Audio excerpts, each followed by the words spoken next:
ఏపీకి నిన్న ప్రకటించిన విరాళానికి మరింత అదనంగా ఇవ్వాలని నిర్ణయించినట్లు డిప్యూటీ సీఎం పవన్ కళ్యాణ్ తెలిపారు. వరదలకు ప్రభావితమై 400 పంచాయతీలకు 1,00,000 చొప్పున 4 కోట్లు ఇవ్వాలని నిర్ణయించుకున్నట్లు చెప్పారు. ఈ డబ్బులు పారిశుద్ధ్య పనులకైనా పనికొస్తే ప్రభుత్వంపై భారం తగ్గుతుందని భావిస్తున్నానని పేర్కొన్నారు. కాగా తెలంగాణతో కలుపుకొని పవన్ మొత్తంగా 6 కోట్ల విరాళం ప్రకటించడం గమనార్హం. నాకు పంచాయతీరాజ్ శాఖ మంత్రిగా కూడా నాకు ఎక్కువ బాధ్యత ఉంది. సో నాకు నిన్న ఇచ్చిన ₹1 కోటి నాకు చూస్తే నాకు ఎట్లా వెళ్ళాలని అనిపించినప్పుడు ప్రత్యేకించి నేను క్షేత్రస్థాయిలో ఈరోజు అందరితో మాట్లాడుతున్నా ఒకటే అనిపించింది. ఇంకా చెయ్యాలి, దీనికి ఇంకొంచెం నా వంతు సహాయం సరిపోవట్లేదు, ఇంకా చేయాలనిపించింది.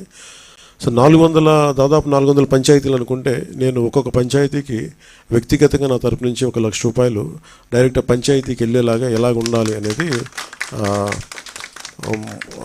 అనుకుంటున్నాను. దాన్ని ఆ మోడాలిటీస్ ఏంటనేది ప్రిన్సిపల్ సెక్రటరీ గారి దృష్టికి ఇందాక మాట్లాడాను. ఇది డైరెక్ట్గా పంచాయతీలకు వెళ్ళాలి. మన ₹10,000 ₹25,000 ఎలాగా డైరెక్ట్ పంచాయతీ నిధుల్లో పడ్డాయో అలాగే ఈ ₹1,00,000 కూడా ఇది ఎంత సహాయం అవుతుందో తెలియదు, కానీ కనీసం ఆ పారిశుద్ధ్య పనులకన్నా పనిచేస్తే ప్రభుత్వం మీద కొంచెం భారం తగ్గుద్ది. ఆ ప్రభుత్వం ఉన్న డబ్బు కనీసం కొంత ఒక రోడ్డుకి పనిచేస్తాయి. సో నా సైడ్ నుంచి నేను ఇచ్చే 400 పంచాయతీలకి ఈ ₹1,00,000 చొప్పున కనీసం పారిశుద్ధ్య పనులకు కొంచెం సహాయకారిగా ఉంటుంది అనేది.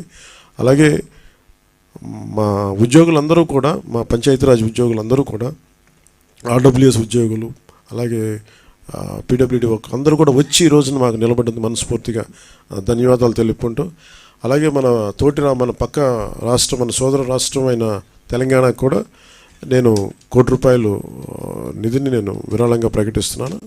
అది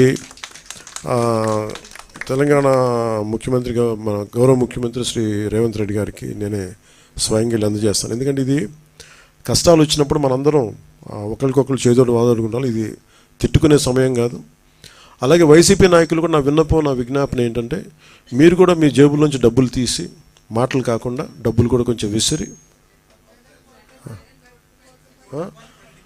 సంతోషం